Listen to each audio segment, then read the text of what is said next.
राजस्थानी ससुराल की ताजा सब्जियां।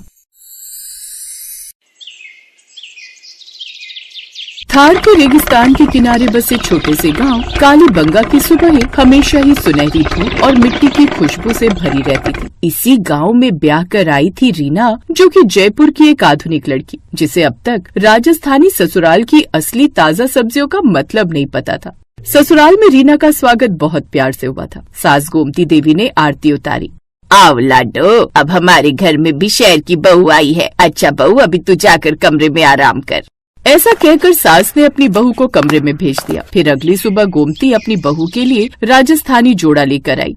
बहू, आज तूने इसे पहनकर ही अपनी पहली रसोई करनी है। यही हमारे खानदान की परंपरा है। इतना भारी जोड़ा माँ जी? अरे कोई भारी नहीं होता, एक बार आदत लग गई ना तो तू भी पहनना सीख जाएगी इसे। अपनी सास के कहने पर रीना उसे पहन लेती है। कैसी लग रही हो माँ जी?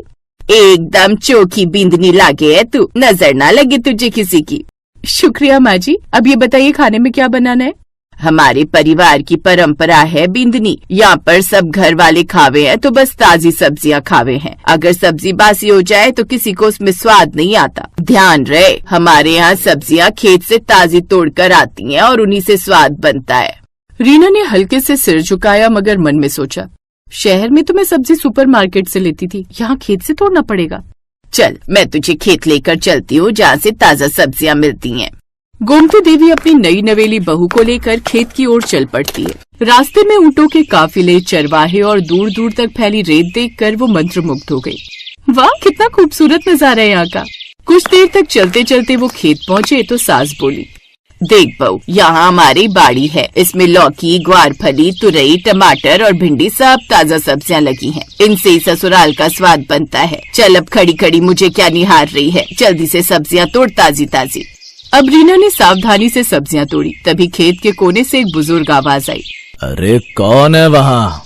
रीना ने पलट कर देखा तो एक दुबला पतला आदमी, चेहरे पर झुर्रियाँ लेकिन आंखों में चमक लिए खड़ा था।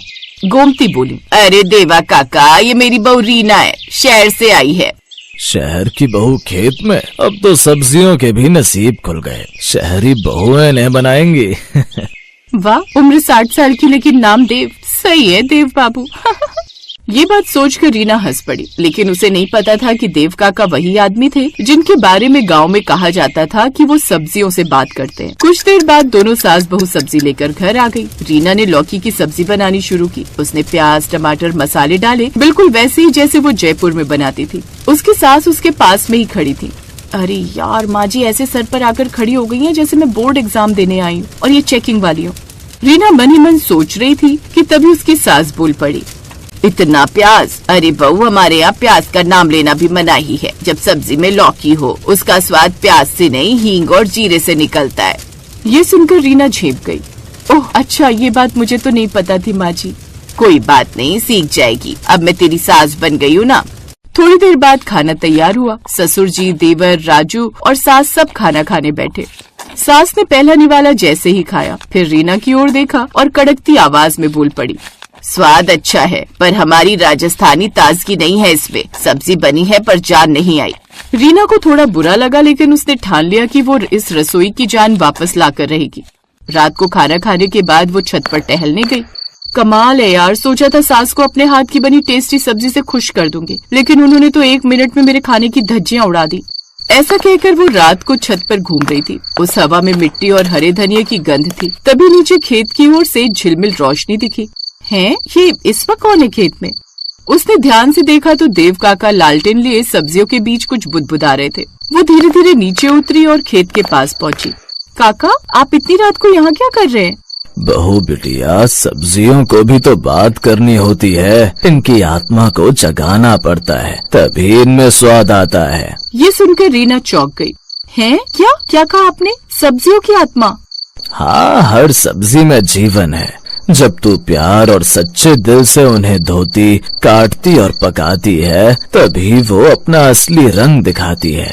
इन सब्जियों से हम जितना बात करेंगे, उन्हें जितना प्यार करेंगे, इन्हें अच्छा महसूस करवाएंगे, उतना ही इन्हें अच्छा लगेगा और ये खिल उठेंगी।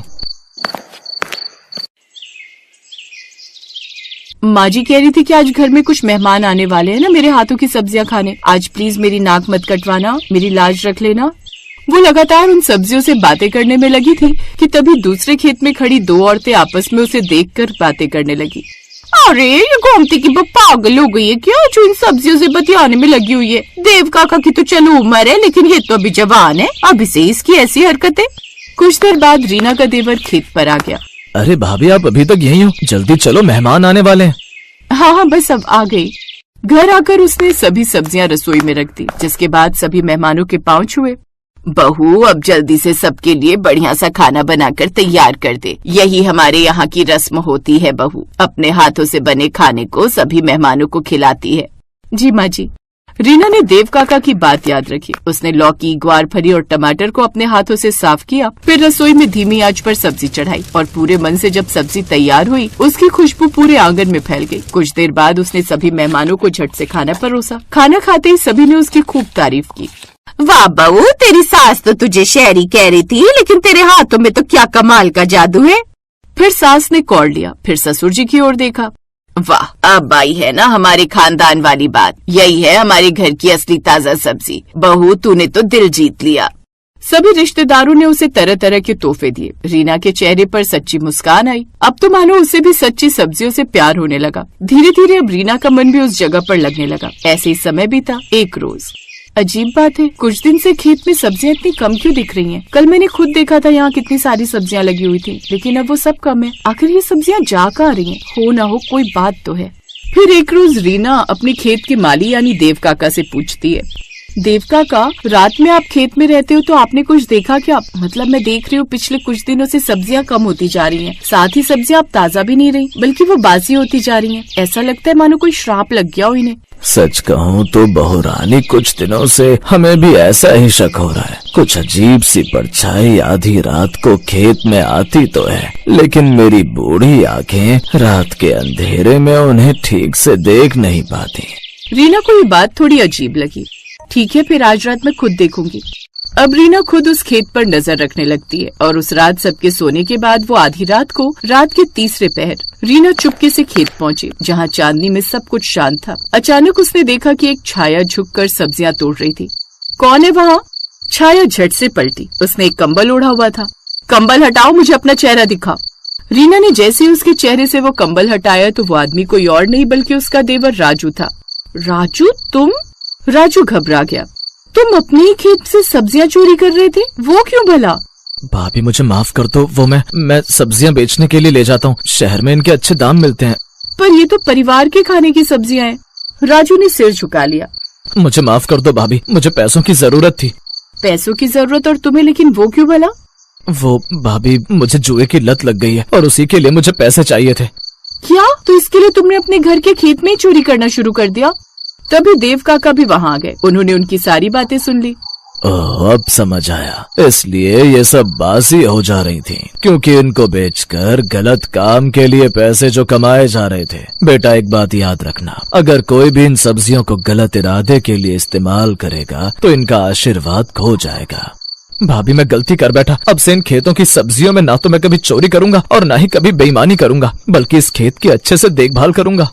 फिर अगले दिन गांव में फिर से खुशहाली लौट आई। रीना ने खेत से ताजी सब्जियां चुनी और पूरे परिवार के लिए खाना बनाया।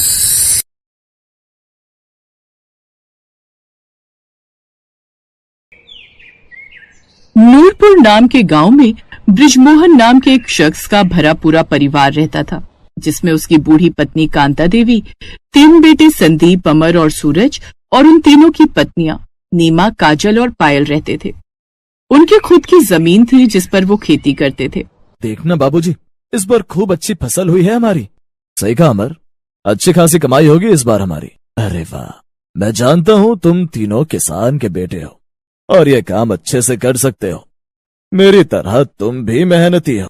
अब बस भी करो अपनी तारीफ करना और ये लो छाछ पियो चारों। हम सब आपका ख्याल रखती हैं, तभी तो आप अच्छे से काम कर पाते हो। ये बात तो बिल्कुल सही कही माँ ने। अब सब आ जाइए, खाना लग गया है। खेतों से आने के बाद वो सब हाथ मुंह धोकर खाना खाने बैठ जाते हैं। घर की तीनों बहुएं सबको खाना खिलाने के बाद खुद खाने को बैठती हैं। ब्रिजमोहन के परिवार के गांव में भी सभी मिसाल देते थे। उनकी तीनों बहुएं बड़ी ही समझदार और मिलजुल कर रहने वाली थी। तो वहीं उसके तीनों बेटे बड़े होशियार थे। अपने खेतों की फसल से वो काफी खुश थे। लेकिन एक रोज तेज आंधी और बारिश हुई, जिस कारण उनकी सारी फसल उजड़ गई। बर्बाद हो गए बाबूजी, हमारी सारी मेहनत खराब हो गई। तू घबरा मत अमर, यूं हार मानने से कुछ नहीं होगा। हम जमींदार से कुछ पैसे उधार ले लेते हैं और फिर से नई फसल तैयार करते हैं। अब वो गांव के जमींदार के पास जाते हैं और उनसे कुछ पैसे उधार ले आते हैं। उनके बदले में जमींदार उनसे कुछ पेपर पर अंगूठा लगवाता है। लेकिन इस बात से अनजान वो अनपढ़ तीनों भाई और बृजमोहन उन पेपर पर अंगूठा लगा देते हैं।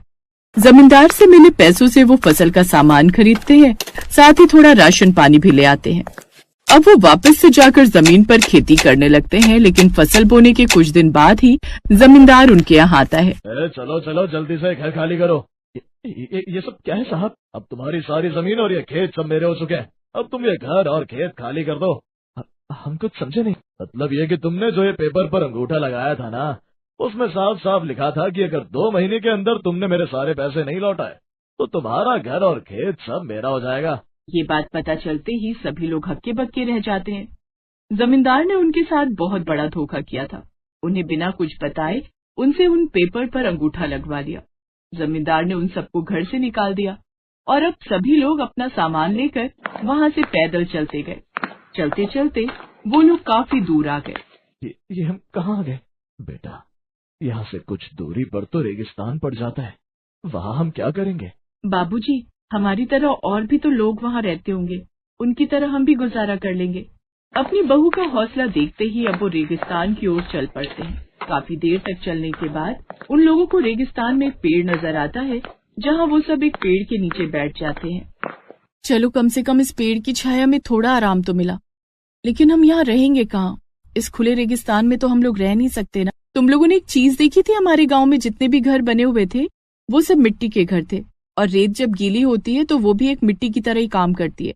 और यहाँ तो चारों तरफ रेत ही रेत है, तो क्यों ना हम रेत से ही अपने लिए घर बनाएं? लेकिन हम लोग बिना पानी के रेत से घर कैसे बनाएंगे? घर बनाना तो दूर, मुझे तो यहाँ आसपास कहीं पानी की एक बूंद भी दिखाई नहीं दे रही है। तुम लोगों ने शायद देखा नहीं, अभी थोड़ी देर पहले जब हम लोग रेगिस्तान में चल रहे थे तो कितने सारे कैक्टस के पेड़ दिख रहे थे। कहते हैं कैक्टस के अंदर पानी होता है, हम उसके पानी का इस्तेमाल पीने के साथ साथ घर बनाने के लिए भी कर सकते हैं। अब वो तीनों बहुएं उठती हैं और उन कैक्टस के अंदर से पानी निकालती हैं। अरे, हम तो यहाँ पानी लेने के लिए आए थे, लेकिन देखो हमें तो यहाँ खाने के लिए कुछ फल भी मिल गए।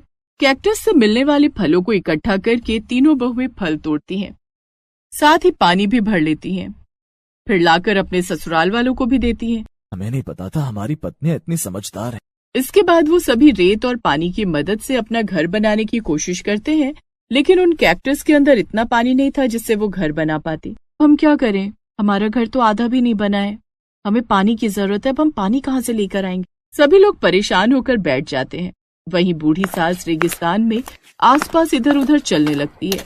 तभी अचानक उन्हें अपने पैरों के नीचे गर्म रेत महसूस होने के बजाय ठंडी रेत महसूस होने लगती है। यहाँ की रेत अचानक इतनी ठंडी क्यों है और हल्की हल्की गीली भी लग रही है? बहुओं, जल्दी यहाँ आओ। वो तीनों जैसे ही रेत को हटाने लगती हैं तो उस रेत के अंदर से हल्का हल्का पानी दिखने लगता है, जिसे देख सास जल्दी से अपनी सभी बहुओं को अपने पास बुलाती है। बहुओं, मैंने तो बचपन से सुना था कि रेगिस्तान की रेत खोदेंगे तो कहीं न कहीं उसके अंदर पानी जरूर निकलेगा, और आज ये सच भी हो गया।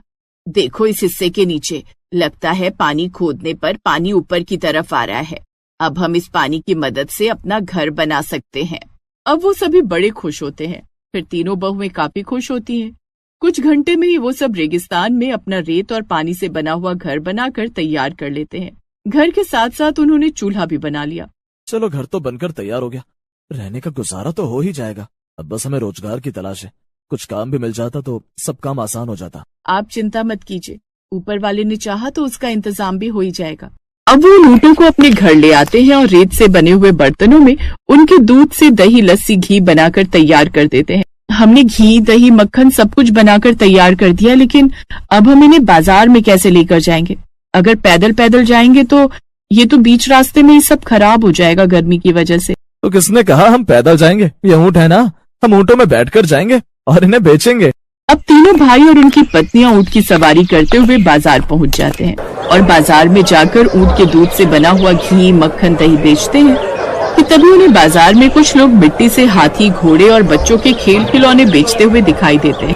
अरे देखो, कितने सुंदर सुंदर मिट्टी के बर्तन, खेल खिलौने।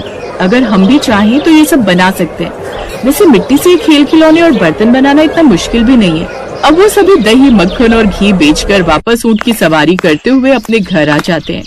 सभी बहुएं अपनी सास से मिट्टी के खेल खिलौने, बर्तन के बारे में बात करती हैं, जिसके बाद तीनों बहुएं मिलकर रेत और पानी की मदद से खेल खिलौने, मटके और बर्तन बनाती हैं और उनके सूखते ही अपने पतियों के साथ उन्हें ले जाकर बाजार में बेचती हैं। इसी काम को जारी रखते हुए वो सब अपने 2 वक्त की रोटी का जुगाड़ करते हैं। एक रोज, अरे ये क्या, खाना बनाने के लिए तो पानी खत्म हो गया है। ये तीनों भी अपने अपने कामों में लगी हुई हैं। एक काम करती हूँ, मैं ही जाकर पानी ले आती हूँ। सास मटका लेकर पानी लेने जाती है कि तभी उसके पास 2 टूरिस्ट आते हैं। क्या आप हमें बता सकती हैं कि यहाँ आसपास कोई ऊँट वाला है? वो हम इस रेगिस्तान में ऊँट की सवारी करने के लिए आए थे, लेकिन हमें तो यहाँ कोई भी ऊँट वाला दिखाई ही नहीं दे रहा। आपको ऊँट की सवारी करनी है? आइए, मैं आपको ऊँट की सवारी करवाती हूँ। मेरे पास भी ऊँट है। आप सच कह रही हैं? आप हमें ऊँट की सवारी करवाएंगी? हम स्पेशली मुंबई से रेगिस्तान ऊँट की सवारी करने के लिए आए थे। सास उन्हें अपने साथ ले आती है और घर के बाहर बंधे दोनों ऊँटों पर टूरिस्ट को बिठाते हैं और रेगिस्तान की सवारी कराती है, जिसके बदले सास को काफी अच्छे पैसे मिलते हैं। और इसी के साथ अब उनके पास पैसे कमाने का एक और रोजगार आ जाता है। रात के समय रेगिस्तान में कितने सारे टूरिस्ट ऊँट की सवारी करने के लिए आते हैं। हम उन सबको अपने ऊँट की सवारी करवाएंगे और इसके बदले पैसे कमाएंगे। ऐसे ही समय गुजरता है। वो सभी लोग इसी तरह अपना रेगिस्तान में गुजारा कर रहे होते हैं। एक रोज अमर और संदीप इसी तरह टूरिस्ट लोगों को ऊँट की सवारियां करवा रहे थे कि तभी वहाँ पर वो जमींदार आ जाता है और उनके पैर पकड़कर उनसे माफी मांगता है। मुझे माफ कर दो, मेरे कारण तुम लोगों को कितनी दिक्कतों का सामना करना पड़ रहा है। तुम्हें धोखा देने के कुछ समय बाद ही एक रोज मेरे जवान बेटा सोते सोते ही खत्म हो गया और मैं पूरी तरह अकेला हो गया। अब मैं इन पैसों का क्या करूं? मैंने जो तुम लोगों के साथ किया, शायद उसी की सजा मुझे मिली है जो मेरे साथ ये सब हुआ। अब जमींदार उनका सब कर्जा माफ कर देता है, साथ ही उनकी जमीन और घर भी लौटा देता है, जिसके बाद वो वापस अपने गांव लौट आते हैं और खुशी खुशी खेती बाड़ी करके वहां रहने लगते हैं। लेकिन तीनों बहुएं अपने साथ उन ऊँटों को भी ले आती हैं और वही सब काम वो अपने गांव में भी करके अच्छी कमाई करते हैं। Thanks for watching.